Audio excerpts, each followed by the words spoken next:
The grand chamber of the Galactic Council stretched so far that the ceiling disappeared into artificial clouds. 10,000 seats rose in curved tiers, filled with beings from across known space. Some breathed oxygen, others methane. Some had scales, others had fur, and some had bodies made of living crystal. At the center of it all stood a platform where speakers addressed the assembly. Ambassador Min-jun Park stood in the designated area for the human delegation. He wore the simple blue uniform of Earth's diplomatic corps. On his right stood Commander Seo-yeon Kim, her military dress uniform crisp and decorated with medals from peacekeeping missions. On his left was Dr. Ji-woo Lee, the quiet strategist who had advised on first contact with 17 different species. Min-jun watched as Chancellor Vexthor of the Threxian Empire addressed the council. The Threxian was massive, nearly 3 meters tall, with armored plates covering his body and 4 arms that moved with practiced authority. His voice echoed through the chamber's translation systems. "The matter before us is simple," Vexthor said. "The contested frontier zones have caused disputes for 200 years. Different species claim the same regions of space. War threatens to break out at any moment. We must act now to prevent catastrophe." Murmurs of agreement rippled through the chamber. Min-jun felt his stomach tighten. He knew what was coming. "The solution is efficiency," Vexthor continued. 36 primitive species currently occupy these zones. They have not yet achieved faster-than-light travel. They are not council members. They have no voice here. I propose we withdraw all protection from these zones. Let the stronger powers claim what they will. The disputes will end. Peace will return. The chamber erupted in discussion. Some species objected loudly. Others nodded their various heads in approval. Min-jun looked at Seo-yeon. Her jaw was clenched tight. Ji-woo's eyes had gone cold. Min-jun pressed the button to request speaking time. A light appeared above the human section. He waited and waited. 12 other species spoke before the chamber moderator finally acknowledged him. "The human delegation wishes to speak," the moderator announced. Min-jun stepped forward. "Thank you. I have read the proposal carefully. What Chancellor Vexthor calls efficiency, I call abandonment. What he calls a solution, I call murder by negligence. These 36 species are not primitive. They are young. They deserve the same protection the Federation Charter promises to all sapient life." Vexthor's mandibles clicked in what Min-jun had learned was amusement. Ambassador Park speaks with the famous human emotion. But emotion does not govern galaxies. Logic does. Resources are limited. These species contribute nothing to the Council. Why should we protect them? "Because it is right," Min-jun said simply. "The Federation Charter was written after the Great War. Our founders said never again would the strong destroy the weak simply because they could. That was the promise. Are we now breaking that promise because it has become inconvenient?" A delegate from the Zelthar Consortium, a being that looked like a floating cluster of tentacles, spoke up. "The human is correct about the Charter, but he is incorrect about the situation. We are not destroying anyone. We are simply stepping back. If conflict occurs, it is not our responsibility." "That is a legal fiction," Ji-woo said quietly, speaking for the first time. Her voice was soft, but the chamber's acoustics carried it perfectly. "If you know people will die and you choose to do nothing, you are responsible for their deaths. Every legal system in this galaxy recognizes this principle." "The human delegation is out of order," Vexthor said sharply. "Only the primary speaker may address the council." "My apologies," Min-jun said, though his tone made clear he was not sorry at all. "Let me be direct. Humanity cannot support this proposal. We call for a vote of rejection." The voting process began. Each species indicated their choice through their delegation's console. The massive display board showed the results in real time. Green for rejection, red for approval, the board filled with red. Only one small section glowed green. The human delegation. "The vote is complete," the moderator announced. 847 species approve. 1 species rejects. The expedient solution is now council law.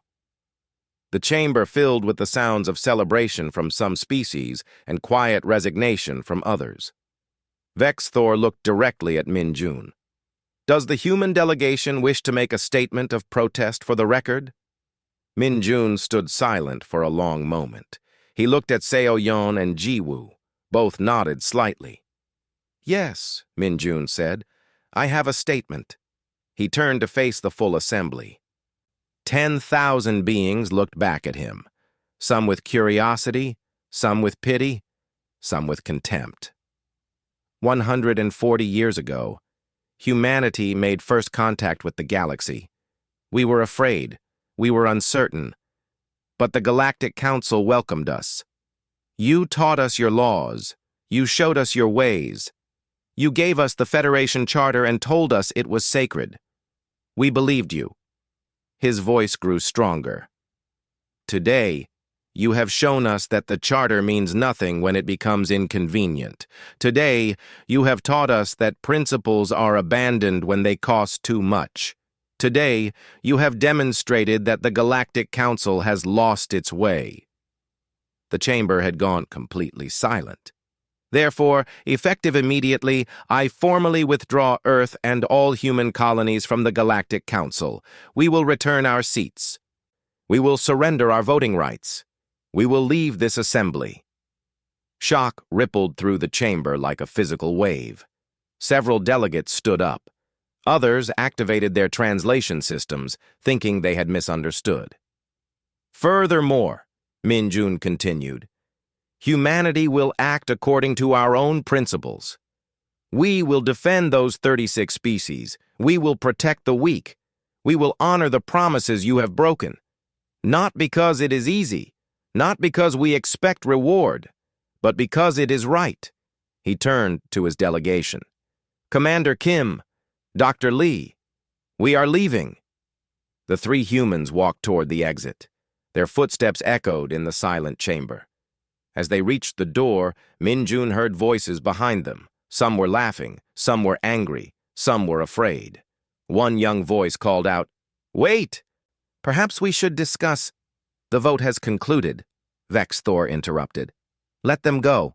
Humanity has always been sentimental. They will realize their mistake and return within a month begging for readmission."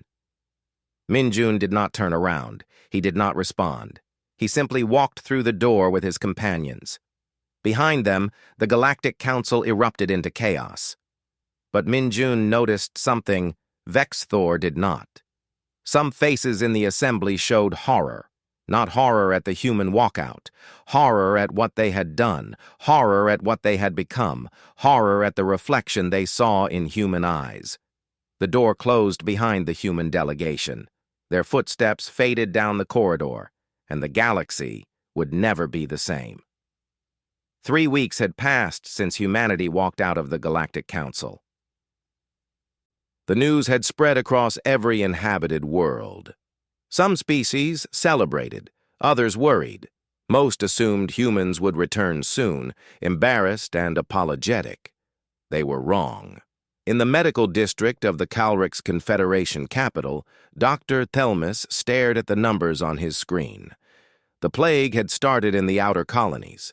Now it had reached the home world. Thousands were sick. Hundreds were dying. The Calrix medical system was overwhelmed. "Contact the human medical stations," Thelmus ordered his assistant. "Request immediate aid. We need their antivirals and treatment protocols." His assistant returned 20 minutes later, looking defeated. "The human stations are not responding to official channels. All diplomatic communications have been terminated." Thelmus felt his 3 hearts sink. The Calrix had voted to approve the expedient solution. They had sided with the majority. Now they were paying the price. "Keep trying," he said quietly. "If we cannot reach them officially, try personal contacts. Try anything." Across the galaxy, similar scenes played out. Trade agreements that humans had carefully mediated for years began to collapse. Old grudges resurfaced. The Yolvex and the Rinthar, species that had barely maintained peace, started threatening each other again. The human diplomats who had held their meetings together were gone. Captain Hyunwoo Choi stood on the bridge of the transport ship Resilient Hope.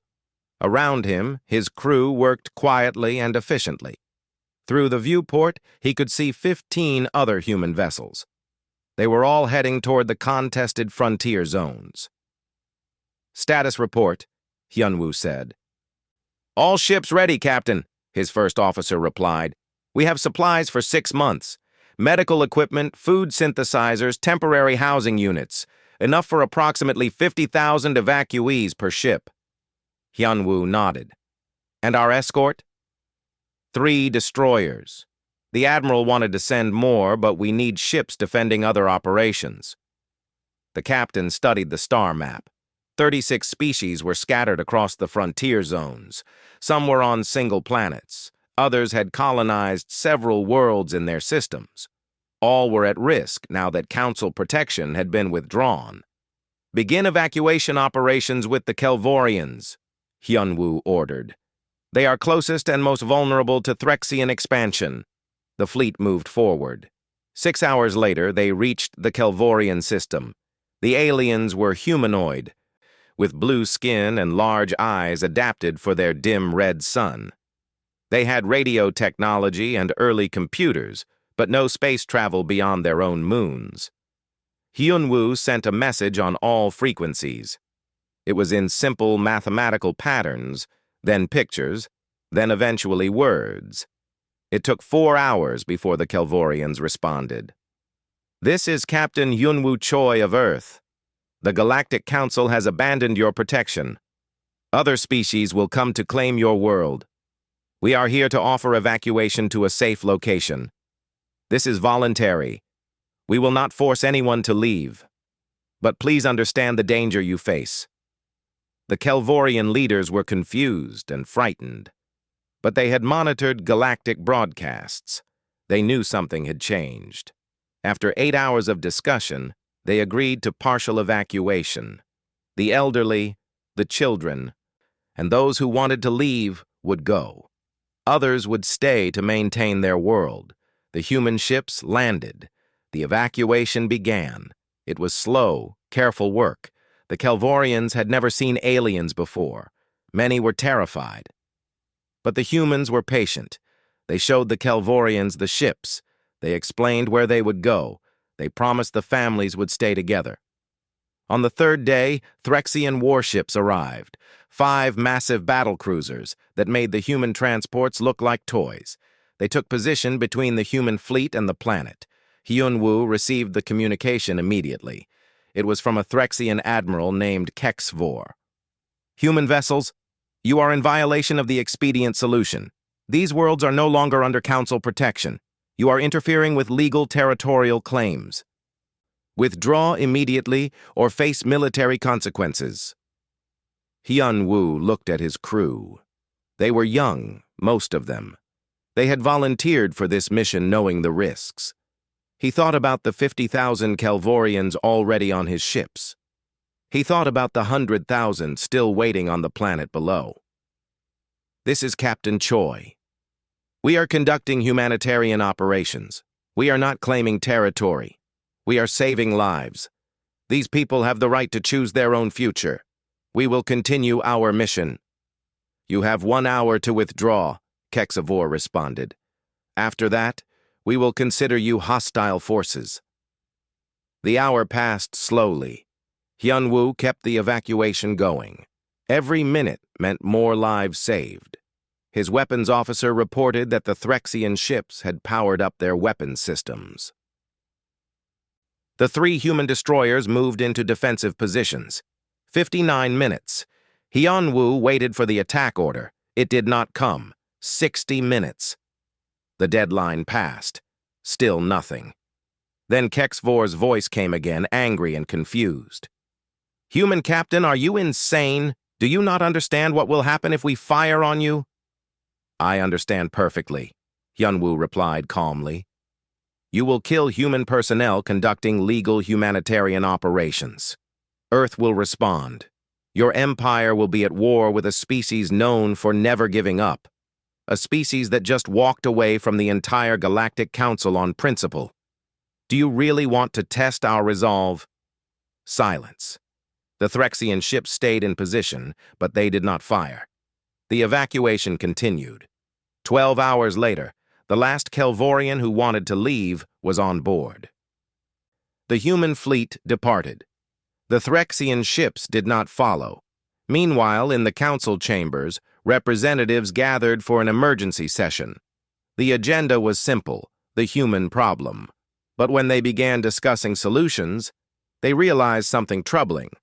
A Vrix delegate named Ticklix presented data she had compiled. The numbers were shocking. Humans provided 34% of all humanitarian aid in the galaxy. They mediated 61% of successful trade disputes. They contributed to 78% of first contact protocols. In peacekeeping, in medicine, in diplomacy, in education, humans were everywhere. They never asked for credit, Ticklix said, her insectoid voice clicking through the translator. They just did the work. We never noticed because they never made us notice. Now they are gone. And suddenly we see the holes they left behind. In dozens of conflict zones across the galaxy, violence erupted. The human peacekeepers who had kept order for years had returned home. Old enemies remembered why they hated each other. Border disputes flared. Trade wars began. The Council had thought humanity's departure would be an inconvenience. They were discovering it was a catastrophe. On Earth, Ambassador Min-Jun Park received daily reports. The Kelvorians were safe in temporary housing on a neutral human colony world. Other evacuation operations were underway. The Free Species Alliance was taking shape, with 12 endangered species already agreeing to join. Junior Ambassador Yuna Song entered his office. She was young, barely 30, but brilliant. Sir, we have received 47 requests for direct negotiations. Species that want to bypass the Council and work with us directly. And how many of those species voted for the expedient solution? Min-Jun asked. Yuna checked her data pad. 41 of them. Min-Jun was quiet for a moment. Then he said, Schedule meetings with all of them. We left the Council, not the galaxy. If they want to do better, we will help them do better. The galaxy was beginning to understand. Humanity had not stormed out in anger. They had walked out in disappointment. And somehow that was so much worse. 2 months had passed since humanity left the Galactic Council. The galaxy had changed in ways no one predicted. Species were taking sides. Some stayed loyal to the Council. Others quietly began working with the new Free Species Alliance that humanity was building. Then came the crisis that changed everything. The Kelvorian Union had been successfully relocated to safe worlds. They were grateful to humanity and eager to learn about the galaxy. One of their exploration teams, using borrowed human sensor equipment, detected something strange in their old home system. An ancient structure buried deep in an asteroid field. The Kelvorian scientists were curious. They sent a probe to investigate. The probe's scan activated something. Within hours, automated defense stations began emerging from hiding places throughout the sector. They were thousands of years old, left by a civilization long extinct, and they were programmed to destroy any ship they detected. The first casualties were Kelvorian scouts, then a trading vessel from the Pix Collective, then a research station studying a nearby nebula. The defense network spread like a disease, activating more and more stations. Each one was heavily armed and completely automated. The Galactic Council received emergency reports. Chancellor Vex Thor called an immediate session. The chamber filled quickly. Everyone wanted to know what would be done. The defense network is expanding, a military analyst reported. If we do not stop it now, it will threaten 17 inhabited systems within the month. Estimated casualties could reach billions. "What are our options?" asked the new Deputy Chancellor, a cautious being from the Morvan species. "We need to send a military fleet to destroy the network's central control nodes. But they are heavily defended. We will need ships from multiple species working together. The operation will be expensive and dangerous." The debate began immediately. The Threxian Empire did not want to commit ships unless others paid for fuel and repairs. The Zelthar Consortium argued about the cost. The Vexnari worried their ships would take the most casualties. Hour after hour passed with no decision. Meanwhile, the defense network kept growing. More stations activated. More ships died. On Earth, Dr. Ji-Woo Lee reviewed the intelligence reports. She had contacts throughout the galaxy, people who sent her information quietly. One message caught her attention immediately. It came from Ticklix, the young Vrix, who had compiled the data about human contributions to the galaxy. The message was encrypted and marked urgent. Ji-Woo decoded it in her secure office. What she read made her blood run cold. The message contained classified council communications from 2 months ago, before the vote on the expedient solution. In those communications, senior council members discussed the defense network. They knew it existed. They knew it would activate if disturbed. They had planned to use merchants and explorers from the abandoned species to trigger it. The network would clear the contested frontier zones of all sapient life. The Council's hands would be clean. It was not efficiency. It was not about resources. It was deliberate genocide with a convenient excuse. Ji-Woo went directly to Ambassador Min-Jun Park. He read the documents 3 times. His face grew darker with each reading. "Are we certain these are authentic?" he asked. "Ticklix is risking everything to send this to us. She has proven trustworthy before. And look at the communication signatures. These are verified council encryption codes." Min-Jun was quiet for a long moment. Then he said, "We need to make this public, immediately." "The council will deny it," Ji-Woo warned. "They will claim the documents are forgeries." "Then let them deny it. Let the galaxy see their reaction. Let every species decide who they believe." Min-Jun activated his communication system. "And while they are busy denying, we will be busy saving lives. Get me Commander Kim." Commander Seo-Yeon Kim was already preparing when the call came.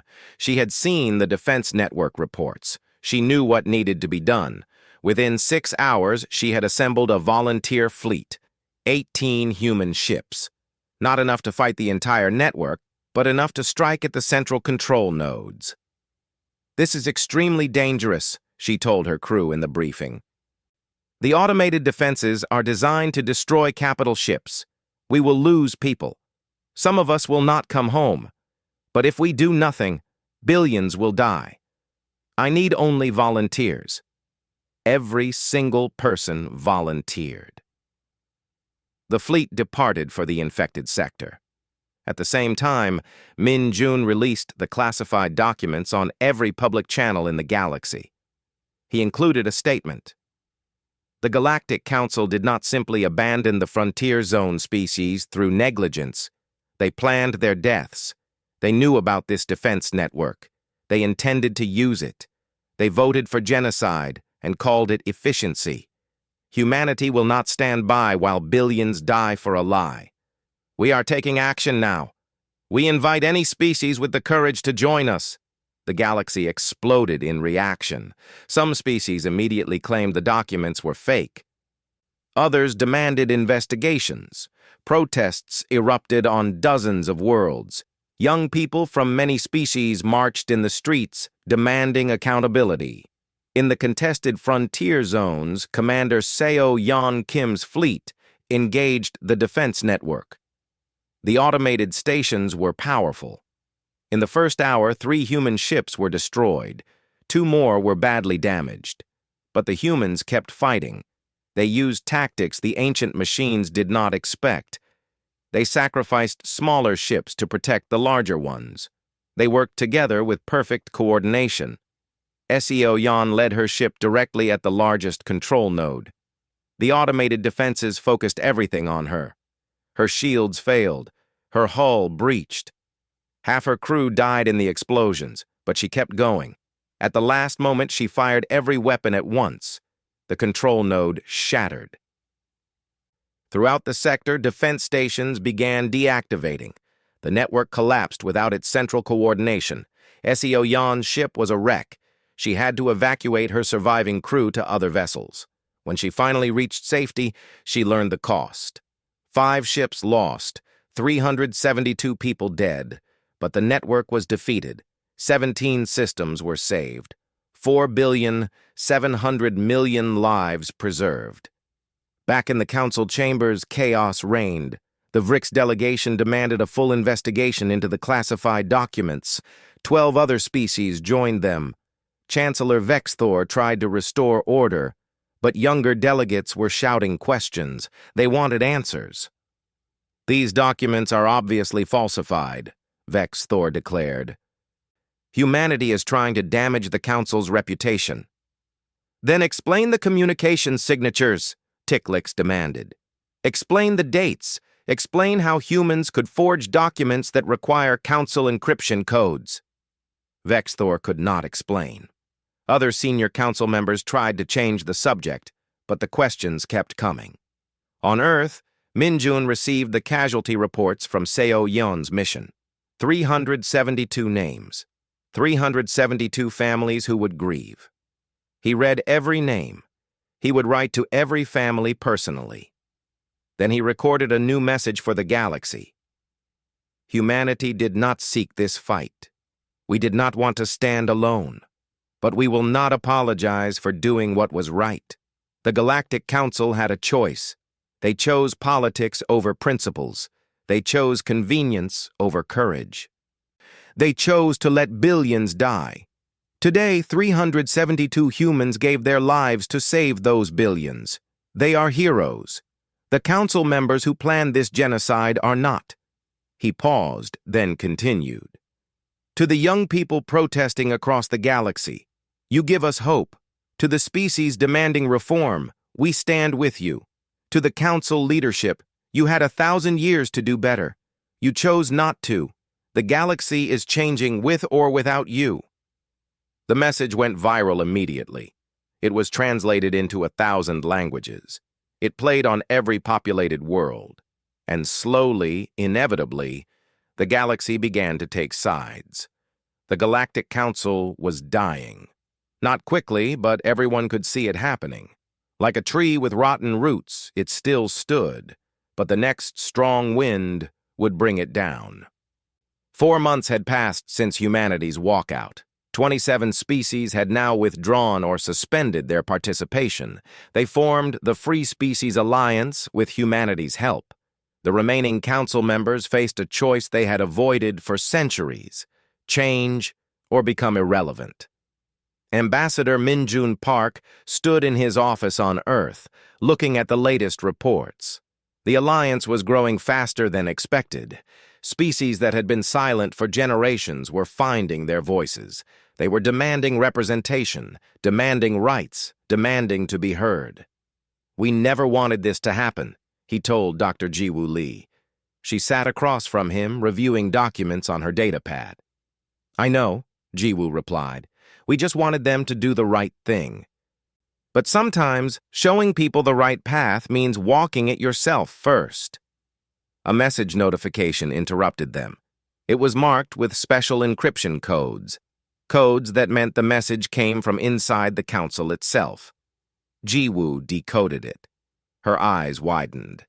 "It is from Ticklix. She says a delegation is coming to Earth. They want to meet with us." "Official or unofficial?" Minjun asked. "Unofficial. Secret. They are calling themselves the Reform Coalition. Ticklix says they represent over 400 species who want change." Minjun was quiet for a moment. 400 out of 800 plus. Almost half the council. This could be the moment we have been waiting for, or it could be a trap. Arrange the meeting, neutral location. Make sure Commander Kim provides security. 3 days later, Minjun, Seo Yeon, and Jiwoo arrived at a space station in neutral territory. It was a small trading post run by an independent species that belonged to neither the Council nor the Alliance. The perfect place for a secret meeting. The Reform Coalition delegation arrived exactly on time. Ticklix led them. With her were representatives from 24 species. Some were young, like her. Others were older beings who had served in the Council for decades. "Thank you for meeting with us," Ticklix said. Her translator converted her clicking speech into standard Galactic. "We know humanity has no reason to trust the Council.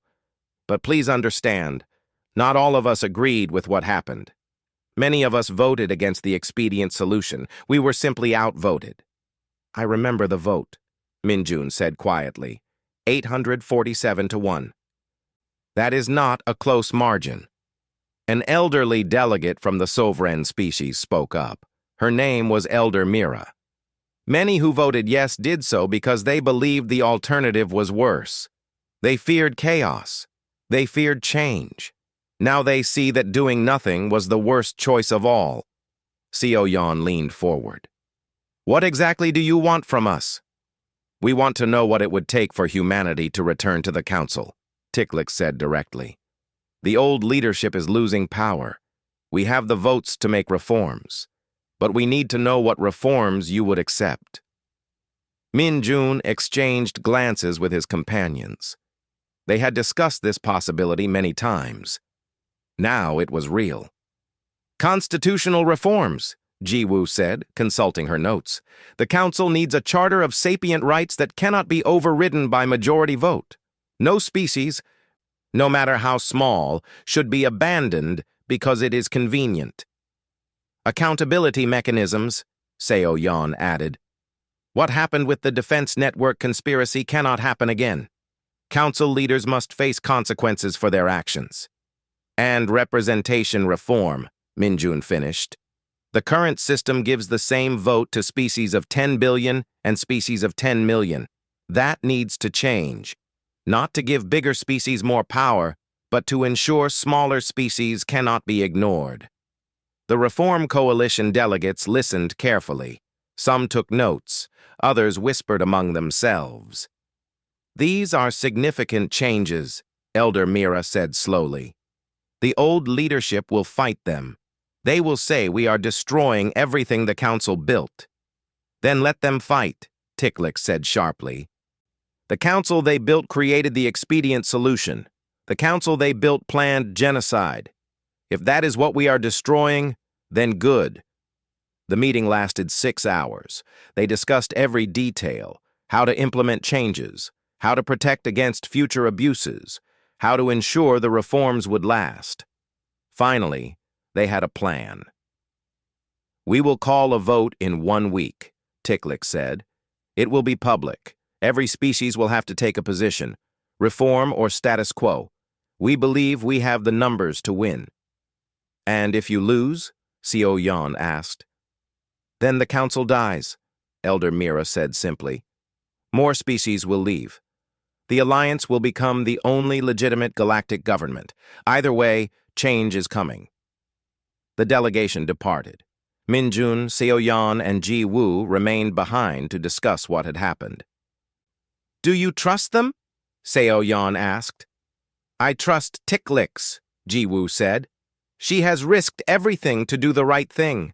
The others, I am less certain about, but their self-interest aligns with ours. They see the Council collapsing. They want to save it. And do we want it saved?" Minjun wondered aloud. "The Alliance is working. Species are cooperating. Maybe the galaxy is better off without the Council." "Maybe," Jiwoo agreed. "But a reformed Council and a strong Alliance could both exist. Competition keeps organizations honest. Different approaches solve different problems. We do not need one galactic government. We need several, all committed to the same principles." 1 week later, the Galactic Council chamber filled for the most important vote in its history. The Reform Coalition had worked tirelessly. They had convinced, negotiated, and argued with every species they could reach. Chancellor Vexithor stood at the central podium. He knew what was coming. He could count votes as well as anyone. "The motion before the Council is comprehensive reform," he announced. His voice was tired. "Constitutional changes, accountability measures, representation restructuring. This is not reform. This is revolution. This is the destruction of everything we have built." Ticklick stood in the delegation area. She was given permission to speak. "Chancellor Vexthor is correct. This is revolution, because the system we built created the expedient solution. It created the conspiracy that killed hundreds of humans and nearly killed billions more. If that is what we built, then yes, we must tear it down and build something better." She looked around the chamber. Humanity showed us the truth. They walked away from us, not in anger, in disappointment. Because they believed we could be better. Now we must prove them right or prove them wrong. There is no middle ground left. The vote was called. The display board lit up. Red for status quo, green for reform. The entire galaxy watched. The vote was being broadcast on every channel. In homes across 1,000 worlds, families gathered around screens. In the streets, protesters held their breath. The numbers climbed, red and green rising together. 400 votes, 500, 600. At 700 votes, green pulled ahead. At 800 votes, it was clear. "The vote is complete," the moderator announced. 512 species approve reform. 434 species oppose. The motion passes. The chamber exploded in noise. Some delegates cheered. Others stood in shock. Chancellor Vexthor removed his ceremonial chains of office and placed them on the podium. "I cannot lead a council that has rejected everything I believe," he said quietly. "I resign, effective immediately." 11 other senior council members resigned with him. They walked out together, leaving the chamber in chaos. Elder Mira took the podium. "The council has voted for a new beginning. We now invite humanity to return. We offer our apology for what was done. We offer our commitment to do better." On Earth, Min-Jun watched the broadcast. He thought about the 372 humans who died stopping the defense network. He thought about the 36 species that nearly faced extinction. He thought about the long journey that had brought them to this moment. Then he recorded his response. "Humanity is grateful for the reforms. We are proud of the species who fought for change, but we will not immediately rejoin the Council. The Free Species Alliance will continue as an independent organization. If the Reformed Council proves its commitment to its new principles, perhaps in time our organizations can work together. Perhaps eventually they can merge. But trust is earned slowly. We will watch, we will hope, but we will not forget." The galaxy received his message with mixed feelings. Some were disappointed, others understood, but everyone recognized the same truth. Humanity had changed the galaxy forever, not through conquest, not through force, but through the simple act of walking away from injustice and showing others a better path. 1 year had passed since humanity walked out of the Galactic Council. The anniversary was marked on thousands of worlds with celebrations, protests, and quiet reflection. The galaxy had fundamentally changed, and everyone knew there was no going back. Ambassador Min-Jun Park stood in the garden outside the Alliance headquarters on Earth. Cherry blossoms were in bloom, their petals drifting in the spring breeze. He watched them fall and thought about how much had happened in just 12 months. The Free Species Alliance had grown to 48 members. They ranged from the Kelvorians, barely beginning space exploration, to the advanced Yundari, who had left the Council in disgust after the conspiracy was revealed. The Alliance operated as a cooperative, not a hierarchy. Every species had a voice. Decisions required consensus, not simple majority. It was slower than the old Council way. It was messier, but it was fairer. And that mattered. "Deep thoughts?" a voice asked behind him. Min-Jun turned to see Commander Seo Yeon Kim. She wore a civilian outfit today, though she still moved with military precision. The memorial ceremony for the Defense Network casualties was scheduled for the afternoon. She always attended. "Just reflecting," Min-jun said. "A year ago, we walked out of that chamber. I was not certain we were doing the right thing. It felt right, but I was not certain." "And now?" Seo-yeon asked. "Now I know we were right. Not because everything is perfect, but because we gave others permission to demand better. We showed them change was possible." Dr. Ji-woo Lee joined them in the garden. She carried a data pad, as always. "The Reform Council has published their annual report. Want to hear the interesting parts?" "Always," Min-jun said with a smile. "They have established the Sapient Rights Commission, co-chaired by a human representative and Ticklix. They have investigated the Expedient Solution Conspiracy. 3 former council members have been charged with crimes against sapient life. Chancellor Vexathor is in exile, along with his closest allies." "Good," Seo-yeon said firmly. "Actions must have consequences." "There is more," Ji-woo continued. "The Threxian Empire has undergone internal revolution. Young Threxians have overthrown the old supremacist government. They are applying to join the alliance, not the council." Min-jun raised his eyebrows. "The Threxians?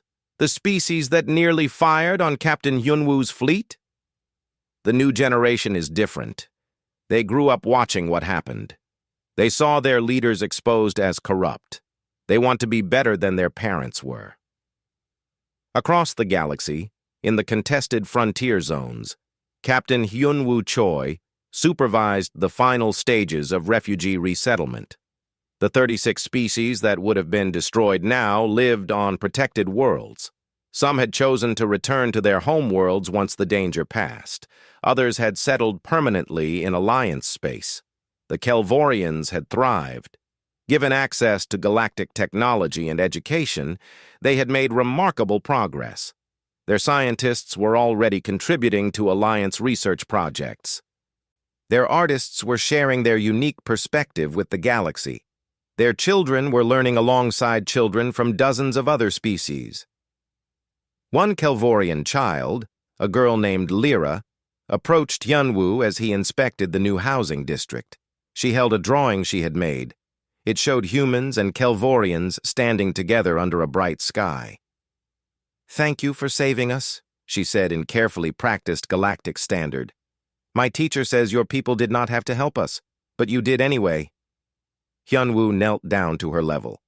"Your teacher is right. We did not have to, but we wanted to, because every species deserves a chance to grow and learn and become who they are meant to be. Including yours." Lyra smiled and ran back to her friends, a group of Kelvorian and human children playing together. Hyunwoo watched them and felt something warm in his chest. This was why they had done it. Not for glory, not for power, for moments like this. Back on Earth, preparations were underway for the Joint Council Alliance Summit. It would be the first official meeting between the two organizations since the split. The topic was formal partnership. Not merger, not yet, but cooperation. The summit took place in Geneva, in the same building where Earth's nations had once gathered to discuss their own differences.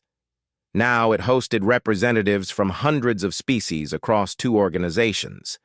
Ticklix arrived with the council delegation. She had risen quickly in the reformed government, becoming deputy chancellor at a remarkably young age. She found Min-jun in a quiet corridor before the formal sessions began. "I wanted to thank you privately," she said, "before all the speeches and politics begin." "Thank me? For what?" Min-jun asked. "For showing me that walking away from injustice is not abandonment. It is the first step toward something better. I was a junior delegate when you left. I voted against the expedient solution, but I stayed. I told myself I could change things from inside. But it was your walkout that gave me the courage to actually fight for change." "You did the hard work," Min-jun said. "Staying and reforming the system from within is often harder than leaving." "Perhaps, But someone had to show it needed reform. Someone had to make it impossible to ignore the problems. That was you. That was humanity. The summit sessions were long and sometimes difficult. Trust had been broken. It would take time to rebuild. But both sides came with genuine intentions to cooperate. They agreed on several key measures. The Council and Alliance would coordinate on humanitarian crises. They would share scientific research. They would jointly manage first contact with new species, ensuring that newcomers would not be overwhelmed by a single dominant power. Most importantly, they agreed to maintain their independence. Competition, they recognized, made both organizations better. The Council's bureaucratic efficiency balanced the Alliance's consensual flexibility. Different approaches solved different problems. On the final day of the summit, a new species made first contact in a distant sector, the Jain, a crystalline species that communicated through light patterns.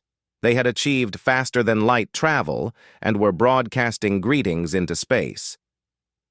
Within hours, both the Council and the Alliance sent delegations, not to compete, but to cooperate. They arrived together and explained that the galaxy had many different types of organizations and governments. The Jain could learn about all of them and choose their own path. The Jain ambassador, speaking through a translator device, asked a question that made everyone pause. Why are there two organizations if you share the same values? Would it not be more efficient to have one government for the entire galaxy? Min Jun smiled. He had been expecting this question. Because diversity makes us stronger. Because no single system is perfect for every species. Because competition prevents corruption. And because sometimes the best way to fix a broken system is to build an alternative and let people choose. He continued, a year ago, humanity left the Galactic Council because it had abandoned its principles. We did not leave to destroy the Council. We left to show there was another way. The Council has since reformed itself. They have become better. Would they have done that if we had simply stayed and complained? Perhaps, but walking away made the need for change impossible to ignore. The Jain considered this. So you believe in change through example, not through force. Exactly, Min Jun said. We believe every species must choose its own path. We can show you options. We can share our experiences. But we cannot and will not force you to be like us. The Jain joined the Alliance 3 months later. They said they appreciated the cooperative structure, but the Council gained 2 new members in the same period, species that preferred the more structured approach. Both organizations continued to grow. 6 months after the summit, Min Jun stood once again in the Earth Garden. The memorial wall had been completed, 372 names carved in stone. The humans who gave their lives stopping the defense network. He touched each name gently, remembering. Seo Yan joined him, as she often did. They stood together in silence. Do you think we made the right choice? She asked. Sometimes I wonder if there was another way. A way that would not have cost so many lives. I think about that every day, Min Jun admitted. But then I remember the billions who would have died if we had done nothing. I remember the species that would have been destroyed. I remember what the galaxy was becoming and what it is now. He turned to face her. We did not choose to make this difficult. We simply refused to make it easy for the Council to do wrong. And yes, that cost us. But some prices are worth paying. Far across the galaxy, a young Kelvorian teacher told her students about the day the humans came, about how they risked everything to save species they had never met, about how humanity walked away from the most powerful organization in the galaxy because it was the right thing to do. In the reformed council chambers, Tiklix cast her vote on a humanitarian aid package. It passed unanimously. No more species would be abandoned because it was convenient. On the Threxian homeworld, young people marched with signs demanding their government do better, be better. They carried images of human peacekeepers and the words, "Do what is right, not what is easy." And on Earth, in a garden of falling cherry blossoms, three friends stood together and looked at the stars. They had changed the galaxy, not through conquest or force, not through manipulation or threats, but through the simple act of refusing to be complicit in injustice. The horror the old council felt that day was not about losing humanity. It was not about political embarrassment. It was about the mirror humanity held up, showing them what they had become, showing them they had lost their way. Some species never forgave humanity for that. They said humans were self-righteous and arrogant. They said the walkout was unnecessary. But others understood. They understood that sometimes the most powerful thing you can do is walk away. Not in anger, not in hatred, but in hope. Hope that your example will inspire others. Hope that the galaxy can be better. Hope that principles matter more than comfort. Min Jun picked up a fallen cherry blossom petal. It was delicate, beautiful, and temporary. Like everything in the universe, it would eventually fade. But in its brief existence, it was perfect. The galaxy will keep changing, he said quietly. New challenges will come. New conflicts will arise. We will not always have the answers. No, Seoyeon agreed, but we will always have our principles. We will always know what it means to do the right thing, even when it is hard, especially when it is hard. Jiwoo nodded. And that will be enough. It has to be. They stood together as the sun set, casting long shadows across the memorial wall. 372 names, 372 reminders that doing the right thing has a cost. But also 372 proofs that some things are worth any price. Humanity had stormed out of the Galactic Council Assembly, and in doing so, they had given the galaxy a gift. The gift of knowing that change is possible, that principles matter, that a better future is worth fighting for. The old council members watched in horror that day because they knew what was coming. They knew humanity would not just leave. They would show everyone else what the council had become, and they would inspire others to demand better. They were right to be horrified, because the galaxy did change. It changed in ways that could never be undone. And it was better for it.